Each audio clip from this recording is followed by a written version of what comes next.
On today's video, I am going to be reviewing the Blackmagic ATEM Mini Extreme.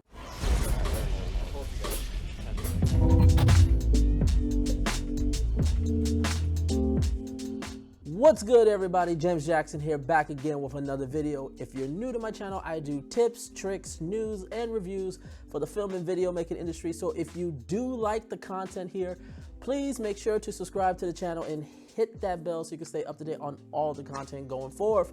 And check out all the links below to show your support for the love of this channel. So, today I'm going to be talking about the ATEM Mini Extreme. I gotta give full disclosure as well. Blackmagic did send me the ATEM Mini Extreme. I've been having this for well over a month now, just playing it. So I really do appreciate Blackmagic for it. But again, they haven't seen this video. They have no opinions. They have no say on this video. This is really my own opinions about this. And one of the things I do appreciate about Blackmagic is they are very free willing to just let you, make sure you give the opinion so they can know. And also, if there's things that they can improve on, they love hearing it. So today I want to go over not only the ATEM Mini Extreme, but sort of the lineup that Blackmagic has sort of created with their ATEM Mini stars. So I started off with the ATEM Mini. This is not this is the ATEM Mini Pro. I sold the ATEM Mini. So with the ATEM Mini Pro, and now, for the past month, I've been working with the ATEM Mini Extreme, and unfortunately, I do got to send this back. So I'm going to miss this thing so much, but one of the things I love is that there's a clear distinction of sort of where people, depending on the type of streamer or type of content creator you are, there is a one for each one. And honestly, what I will say about this is the ATEM Mini lineups, if you're doing any sort of content creation, if you are a filmmaker or a corporate videos, I would honestly say one of these should definitely be recommended. If all you're doing is just doing filmmaking content, like just get the normal ATEM. Again, this is ATEM Mini Pro, but just get the normal ATEM Mini. And the reason why is because these two tools have really helped increase my value, because I'm able to capture and record on my high-end cameras, and then able to pump that into my computer, and I can control what all my different inputs depending on the switcher. And this helps especially when I'm making pitches for projects to clients. They get to see it through because of my capabilities with the switchers, and I'm able to just go ahead and they see the quality, and that right there just sort of gives me a leg up. So even if you just have the normal ATEM Mini, which, I mean, when it came out, it was $300. I don't know if it's still $300 now. Even then, you could probably get it really, really cheap in the aftermarket because there's just so many, including this guy. Again, we'll get to this guy in a second. But just that alone, just so to help you pitch clients and help you just show the quality that you can deliver right in front of their very eyes, is a pretty big thing that has helped me continued my path on my career as a filmmaker. And so I love the lineup. So to me, the ATEM Mini, the original ATEM Mini, is definitely like for those of you that are just trying to capture video at capture more streaming videos or streaming just conversation. If you're doing just Zoom calls with clients, the ATEM Mini is perfect for that. The ATEM Mini Pro is, if you are big on heavy within the live streaming, which I am, because as you guys know, I do live streaming with you guys all the time. And the ATEM Mini Pro, if all you're doing is live streaming, this is really great for that. The ATEM Mini Extreme takes it to the next level to not only if you're doing live streams, just, simple one-man band live streams. Now you can do it where you can maybe even go out and do professional event work, clientele work, using the ATEM Mini Extreme because of all the different features that this new panel device. Now, I haven't brought up the ATEM Mini Pro ISO or the ATEM Mini Extreme ISO because they're pretty much, to me, more niche, very niche panels. If you are basically someone who is completely in the Blackmagic Pocket ecosystem, not with the ATEM Mini, not the ATEM, not the Ursa Mini Pros or any of the other lines, but specifically you have a slew of Blackmagic Pocket cameras, and those are your cameras, and you know you are in the Blackmagic ecosystem, then yes, the ATEM Mini Pro and the ATEM Mini Extreme ISO are probably best fit for you. But I generally think a lot of people use more different types of cameras besides Blackmagic. So these three is the ones I'm going to mainly talk about. But let's dive into the ATEM Mini Extreme and why I absolutely love this and what are some things that I think that can be improved upon. The first thing I want to talk about is the design. Obviously, this is way bigger. This is way bigger than the original ATEM Mini Pro. And that is because we now got a slew more inputs that I'm excited to have. So let's get into the things that I love about the design. First of all of the people who have been complaining about the ATEM Mini Pro, rejoice, there's actually a headphone jack, and I've been using it and it works very well.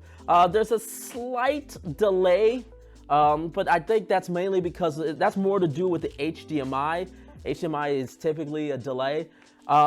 So you may hear it a little bit later if you're listening to yourself on the headphones. That's what may be happening, but that's something that you could just get used to. But the fact that there is a headphone output, it's like, yes, thank you. I can finally hear what I am presenting out and then make sure it doesn't suck. So that's number one. Number two, there is two USB ports. There is two USB ports on the back now instead of one. And this is great because now you don't have to make the choice between should I record or especially if you're doing something like a Zoom, should I record or should I be using this for the Zoom? You don't have to do that anymore because now you can set one to basically be the one you're going to be recording to, and the other one that you can send the signal out to a computer for any sort of live streaming or even any sort of Zoom conversations or presentations you make that way. You can do that now, so you have a backup recording, even if so you can record on Zoom and then you can have a backup as well, which is great. But of course, the big change is the amount of inputs that you have, and that is also I forget before we get to the inputs. There's also two HDMI outs, so now you can have just a program out that you can send basically maybe for the client to see, and then you can have the second one as a multi-view, so you can basically see everything you want to look, and you guys can handle that, and then you can send another signal out to either another recorder or you can send it out to a client so the client can watch the whole thing live themselves. So having two HDMI outs, huge win. And then finally, the 8 inputs. Now, does this mean, now when you're looking at the 8 inputs, does this actually mean you're going to be using all 8 cameras for this? No, that's not really the thing. I don't think Blackmagic made it so it's like you have 8 cameras. I mean, you could do that, but really what this sort of sets up is now you can have it where you can have like 4 cameras. You may have 3 cameras and 5 different computer laptops basically sending signals. So basically you can ISO, maybe you're on a multi Zoom call and you want to ISO certain people that are going to be maybe panelists or speakers. You can now isolate them, send them into the HDMI inputs, and then create sort of an ISO source and then mix and master that way. The other thing this does is opens up the possibility. It's like, okay, you have 3, let's say you have 3 cameras set up, and then you have 2 computer sources for computer inputs for like remote cameras, and then you can also have CG, maybe a CG, and then you could use another one for overhead. So there's a whole bunch of options that you can do with 8 inputs, and you can just sort of mix and match with them. So that's in terms of the input designs. The other great thing that I love about the ATEM Mini Extreme, we finally have macros built in. 6. So we got 6 macro inputs, which is like, oh my gosh, thank you so much. I'm so happy. But this also leads to my first criticism, which is, why can't we have more? And that also leads to sort of this one thing that's really my main criticism, is that there's this whole space right here. And I get why they did it. It's designed to go with all the inputs. So if you are having something with Blackmagic cameras, you can basically control the cameras that way. But look, if this was the ATEM Extreme ISO, this whole panel makes complete sense. I would totally be okay with this. But given the fact that this only works with Blackmagic cameras, I kind of wish for the regular ATEM Mini Extreme that they took this whole real estate out and then basically allowed you to put macros here. So now you can put a whole slew of macros or other buttons that you can do. Maybe give yourself some more SuperSource potentials, which we'll get to the SuperSource in a minute. But adding more to that to me would have been a little bit more beneficial for this particular one. Again, the reason why I bring this up, because this really only benefits if you have a full set of Blackmagic cameras, which this is what the ISO version is more beneficial to, because that takes advantage the most of Blackmagic cameras, because you can use time code and things like that. I wish we would lose these controls on the. I wish we would lose the controls on this, on the Extreme, and basically give us more inputs for macros. Give us some more things that we could do, maybe some mixing and things like that. That's what I had hoped that we could. But that's just me being nitpicky. So that's the hardware. Now the software, for the most part, doesn't really change. You connect it to your ATEM Mini software panel just like before. It detects it and it connects right to it, which is great. And really a lot of it's the same, except you get a little bit more controls with the ISOs and things like that. But obviously the next very big thing is SuperSource, which I've never worked with I've only worked with video switchers that had some macro and some input sources channels, but not to the level of degree that a SuperSource has. And being able to work with this, it opened up so many great things, because now I can basically build a CG background. I can build moving lower thirds. I can customize it, and there's also a bunch of like online applications. I think my favorite one is Here to Record. I'll leave a link to the description down below, but they created a whole basically easy app where basically you just build the SuperSource how you want it, and they basically will build the macro based on how you customize it, and then all you have to do is just copy that macro and paste it into your key source, and then basically when you go SuperSource, it works. And everything is set up exactly how you want it. And it's one of the things I absolutely love about it. Being able to just be able to place myself, and if I have like a conversation or a podcast with a couple of my friends, I can put all their different sources in, and then I can line them up like very news, mainstream media style setup format, which is really great. So again, this opens up the door for so many things for people that may not have been that may want to be big on broadcast shows, that wanted to get into journalism, and this sort of gives a sense for them to empower themselves and create their own journalism professional career straight from their home. That's a major feature about it, and I love that. I love that about this panel. So the SuperSource is, I'll leave a link to all these different ones.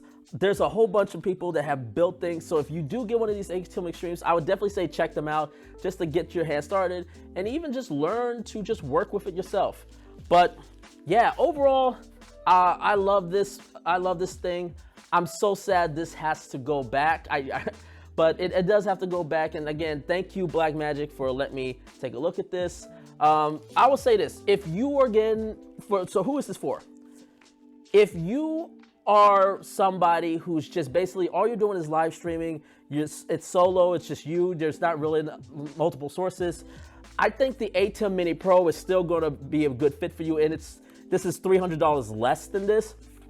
So I personally say still go with the ATEM Mini Pro. It'll give you more than enough juice to do what you need to do. However, if you're actually going to start getting to clientele work, or if you're looking at maybe doing serious broadcast content, this is a no-brainer because it just opens up so many panels, so many doors where you can do mixing of CG, OTTs, picture-in-pictures. You could do all that, but you've got a lot more flexibility now with this panel because you have so many different inputs and so many different options. Combine that with the SuperSource. This is probably one of the most powerful video switching devices on the market. And even it's $1,000, but that's like compared to other Blackmagic video salons who have that SuperSource, this is pennies compared to that. And to other video switchers that are non-Blackmagic that have a SuperSource, this is like almost highway robbery. So again, if you're doing broadcast, if you're doing just trying to get into some serious broadcast work, and if you're trying to do serious live stream client work, I would definitely recommend the ATEM Mini Extreme. So that's my thoughts on the ATEM Mini Extreme. Let me know what you think about it. Let me know if there's something you would like to know about it. Leave your comments below and make sure to hit that subscribe button. And until next time, take care, everyone.